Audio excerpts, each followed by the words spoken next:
একই জায়গা বদলে বদলে যায় মন খারাপ আর মন ভালোর তফাতে। একসময় এই পাড়ার রাস্তাটাকে মনে হতো এক দৌড়ে এক আকাশ সুখ হাতের মুঠোয় পেয়ে যাওয়ার সেতু। পিচ ঢালাইয়ের কাজ চলছে বেশ কিছুদিন ধরে। স্ট্রিট ফটোগ্রাফিটা তুমি বেশ ভালো পারো। রাস্তার ধারে দোকানগুলো উঠে যাচ্ছে একে একে, ঝুপড়ির সঙ্গে চাপা পড়ে যাচ্ছে আমাদের প্রথম হাত ধরা কৌতূহল আর হাসি। সবাই হাসতে জানে না, রুনুদি জানতো। একে ওকে নিয়ে গল্প করতে করতে হেসে গড়িয়ে পড়তাম আমি আর রুনুদি। সত্যি বলতে কি, তোমাকে নিয়েও গল্প করেছি রুনুদির সঙ্গে। তুমি তখন আমাকে এতখানি চিনতে না, কিংবা এতখানি চিনতে। মানুষ মানুষকে শুরুতে যতটা চেনে, সব শেষেও তেমনটাই।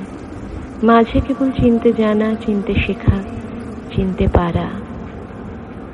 রুনুদি আর আমি এই ফুচকার দোকানটা এলাম বহু বছর পর। এত দাম বেড়ে গেছে জানতাম না রে। তোরা দুজন তো আসিস, জানবি নিশ্চয়ই। সব জিনিসেরই দাম বদলে যায় রুনুদি।